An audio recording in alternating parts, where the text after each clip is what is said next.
Hi, my name is Stacy, and I'm a crisis response chaplain in the nonprofit and humanitarian aid sector. So I want to create videos that would help equip those who are caring for this population. So today's video is about moral injury, and I'm going to explain moral injury. We're going to talk about the signs that you should be aware of and how to help someone who you suspect is suffering from it. So let's get started.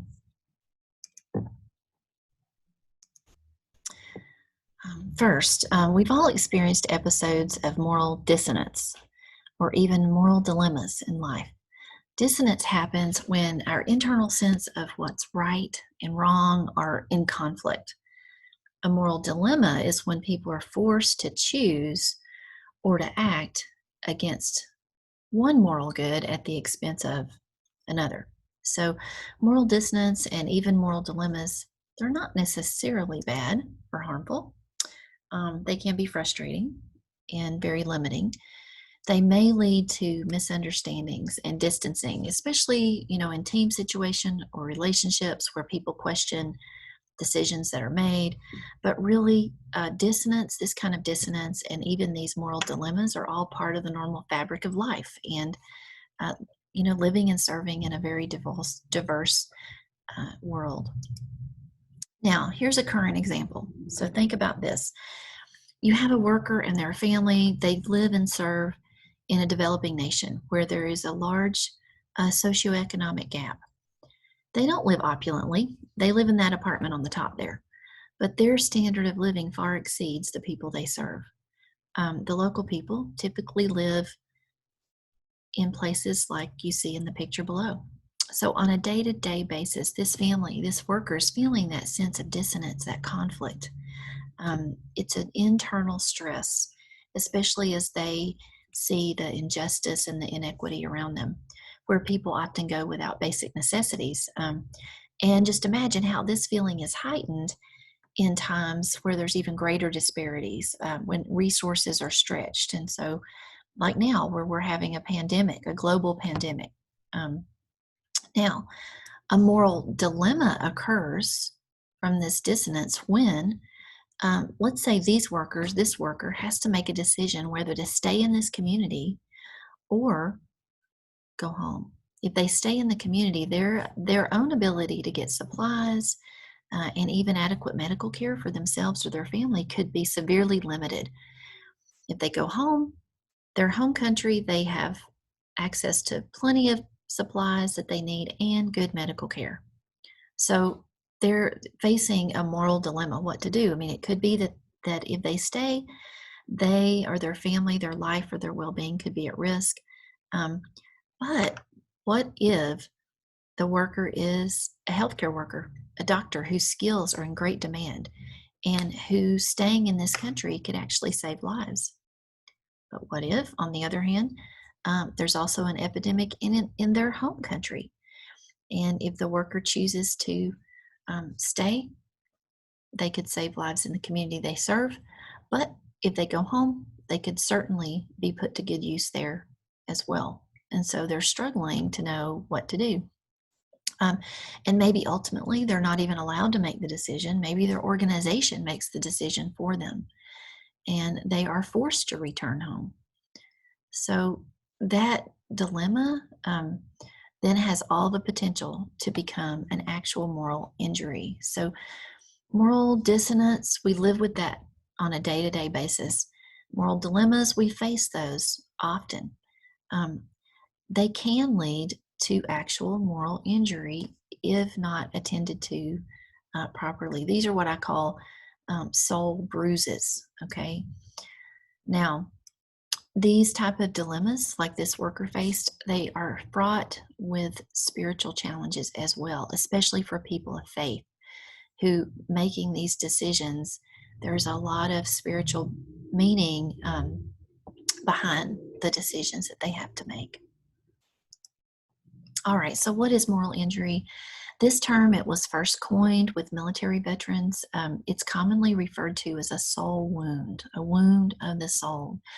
Moral injury happens when our deeply held beliefs about what is right and good are transgressed. And that transgression can be a personal transgression, or it could be something that you've witnessed that someone else has transgressed or done.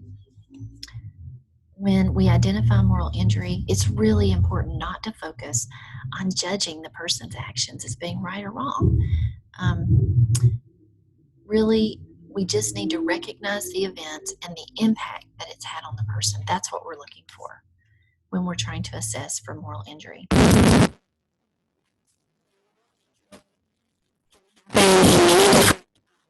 Situations or scenarios. I'm going to give you a few and maybe throw in a few examples that I've seen.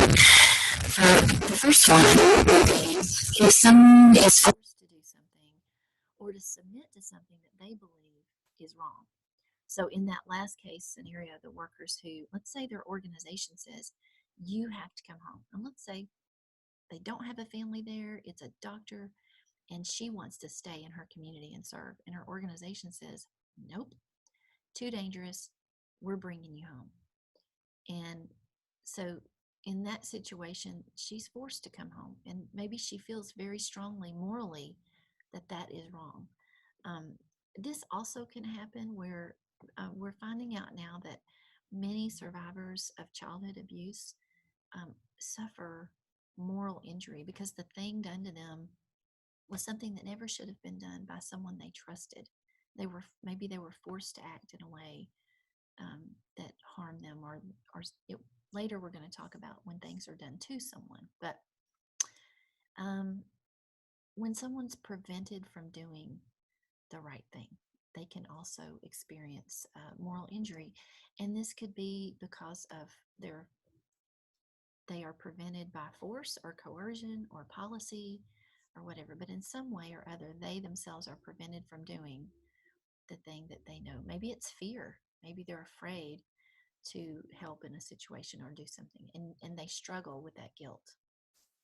Okay, when they're in situations where there just seems to be no good option. So in my culture, we call that being between a rock and a hard place. There's just no good option to prevent harm or to make what feels like a good choice. And I think right now, I think our healthcare professionals are making a lot of these decisions, or they're going to be making a lot of these decisions very soon. All right, when someone witnesses someone else doing wrong and they can't prevent it or speak out. So we've definitely seen situations like this, especially when it came to crime or when it comes to war or conflict in places where one of our workers is seeing things done, atrocities committed that are terrible, and they can't do anything to prevent it. The other time when this could happen is when people, armed robbery happens and a family member is raped or shot or injured in front of other family members, and they can't do anything to stop it. So that's another example. How about when someone discovers that the group or the organization or the church or the institution that they belong to, which they thought was doing good, is actually doing something harmful? Or if they see something happening and they believe that it's harmful to people and they're participating in it, and because they're part of that group, that can be morally injurious. Or very commonly, when they feel personally to blame for something, when someone is harmed or has died. And this happens so often with our healthcare personnel. They just feel responsible for not being able to save a life or to keep someone well. And finally, someone can experience what we call survivor's guilt. They feel guilty for surviving an event when others didn't. And they may even question, their worthiness to live. All these things are situations where moral injury could occur. Okay, so what are the things that you might notice in someone with moral injury? They might be unable to trust others. They might really struggle with a loss of faith or their trust in God. It may be that they don't trust themselves to do good or to make good decisions anymore. They avoid all emotion, in order to avoid the painful ones. They have a very negative self-image, and we're going to talk about this later, but one of the things that the earmarks about moral injury is it affects a person's identity. It's no longer, I experienced something bad. It's I am bad. It's not that was a tough decision. It's I can't make good decisions. I am unable to make good decisions. I am personally flawed, seriously, in a serious way. So those are a few things you could notice. Something else, attempting self-harm or suicide. Someone who just talks about just their unworthiness, that they are better off to be dead. And if you explore that a little more, you might find out that it actually has something to do with a soul wound, a moral injury that they can't seem to recover from. And in the military, actually, researchers are finding that moral injury actually has a huge impact on the military veteran suicide rate. A feeling of hopelessness and despair. And part of this is because moral injury, it really is an injury that is so difficult to recover from because it is soul deep. It is soul deep. This person might be unable or unwilling to accept help from others. And part of that, it's that mindset that if they really knew me, they wouldn't be able to stand me, or they wouldn't be, I'm a monster, or I'm so bad, or I'm so inept. I blame, that self-guilt and blame and shame is so deep. So it can be a real barrier to getting help.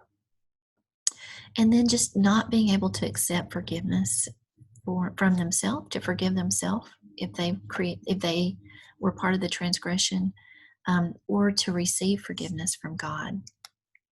Now, I want you to keep in mind two very important things. Moral injury, it occurs really on a spectrum, a lot like traumatic stress. So people suffer in different degrees. Someone can suffer traumatic stress from a traumatic event, and they can experience some very uncomfortable symptoms for a while. And then other people may actually develop full-blown post-traumatic stress injury or post-traumatic stress disorder. And moral injury is the same way. I want you to think of it like a soul bruise and a soul wound that's like a gaping injury. So people suffer at different degrees, and what might be morally challenging or bruising to one person could create a real injury to someone else. And there are certain events that are just more damaging than others. Also, keep in mind, especially when it relates to harm to other people. So keep in mind that when you're assessing someone for moral injury, that post-traumatic stress and moral injury also share some common symptoms. In fact, a person can actually have post-traumatic stress disorder and moral injury at the same time. And sometimes the moral injury diagnosis gets confused or neglected, really, because of the PTSD symptoms. So here's a little graphic image. It's not too pretty, but it's very good, actually, with some shared symptoms about and what they might be. So some shared symptoms might be things like reliving the event through nightmares, avoiding reminders of the event. That's really common with PTSD, but also it could be with moral injury as well. Experiencing some hypervigilance in the form of anger, that anxiety. Also, you might notice someone suffering from depression, and some avoidance behaviors would be self-medication, using alcohol or drugs in some way. So there are key elements that are unique to PTSD, and this video is not about post-traumatic stress or post-traumatic stress injury, but you can just be aware of the differences. The key elements in PTSD are that heightened fear and that incredible sense of helplessness. They might also have this graphic says a startle reflex, memory loss, and flashbacks. But let's look at the things that are unique to watch out for moral injury. Okay, with moral injury, you are going to see those strong feelings of shame and guilt, and also that sorrow and regret. And ultimately, that shame and that guilt lead to that alienation from other people, a lot of isolation. Now, what can you do to help? So, soul wounds are not easily healed. These injuries go very deep. They often reshape a person's perception, not only of themselves, but even others. We mentioned earlier about lacking trust for other people, but their identity is impacted. So, like I said before, it's that difference between this bad thing happened mindset or message and I am bad. That's a completely different mindset and message that's being internalized. So, what can we do to help? And do we help the person with moral injury the same way we would help someone with post traumatic stress? Okay, so the answer to that is yes and no. What can be helpful? Well, first of all, it's always helpful to talk to a trustworthy person. And if you're a chaplain, if you are a member care person or working in in the caregiving field for this population, for any group that where moral injury is an issue, being a safe place, a trustworthy person to talk to, is so important. In situations of moral injury, because of the guilt and the shame attached to this, it's so important. Confidentiality is just hugely important here. And not judging what you hear. And that might mean you've got to put on your poker face, okay, when you hear some stories. And it might be hard, but you don't judge the person's actions as right or wrong. The other thing about moral injury is you don't want to try to minimize their feelings or rush to offer premature assurances or forgiveness. Because that's not helpful. It's not helpful to try to tell the person, oh, you're not guilty, it wasn't your fault. What is helpful is maybe some reframing. So maybe to say, I hear this was a hard choice. This was an impossible choice that you had to make. It sounds like you were in a very tough situation or something like that. Just something to reflect that you heard them, that you're listening. The other thing that's helpful for people is confession. And even if you don't believe that they need to confess, it doesn't matter.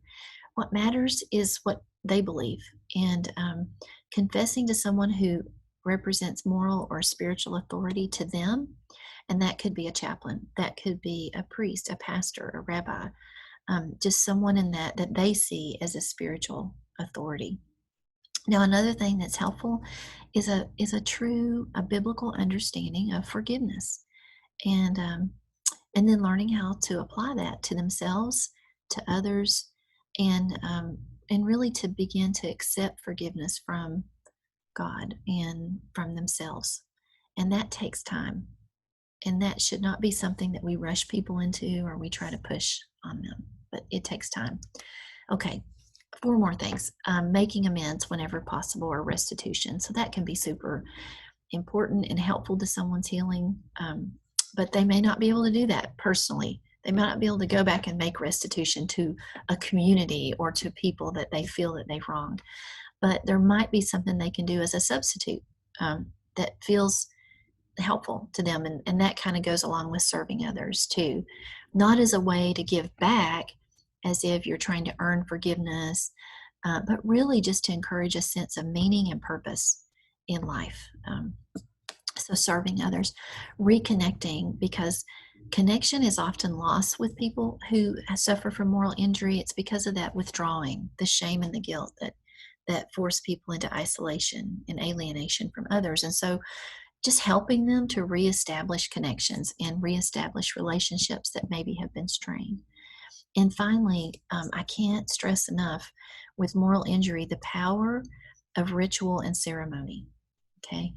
I want to give you a really great example of this that was demonstrated by a military chaplain, actually, in Ukraine, who held some ceremonies with their soldiers who were leaving the front line to go back home.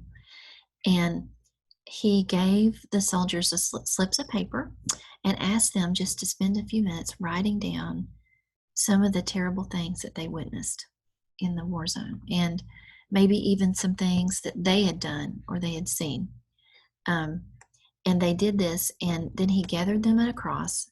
they prayed, he burnt the slips of paper, and then he had them stand with their hands out. And as they stood with their hands out, he took a wash basin and he poured water over their hands in an act of cleansing, like a cleansing ceremony. And he did this as a step to help them in recovery, emotionally, really the recovery from moral injury. It's a long road, and this ceremony was not something that was like this instant silver bullet. This was healed. This was it. They were healed. It was a turning point for them. It was something to mark as a marker for them in their journey to healing. So again, like I said, that was one step, and it is a long recovery for people who suffer moral injury. But this priest definitely understood the power of ceremony before sending those soldiers back home. I just want to encourage you to consider the people that you care for. Which ones have struggled with significant moral dilemmas, especially now during this pandemic? And surely, I think we can all see that our healthcare workers globally are already facing unprecedented and very just horrifying decisions that they're having to make. So, how can we be better prepared to minister to them and to to minister to their soul wounds and help them? Um, Now, I hope this video has been helpful. Here's some references and resources that I've used in my research. And if it has been helpful for you, I hope you'll give us a thumbs up below and maybe subscribe to the channel. And if you have ideas for future content that you would like to see, just let me know in the comments below. So be blessed.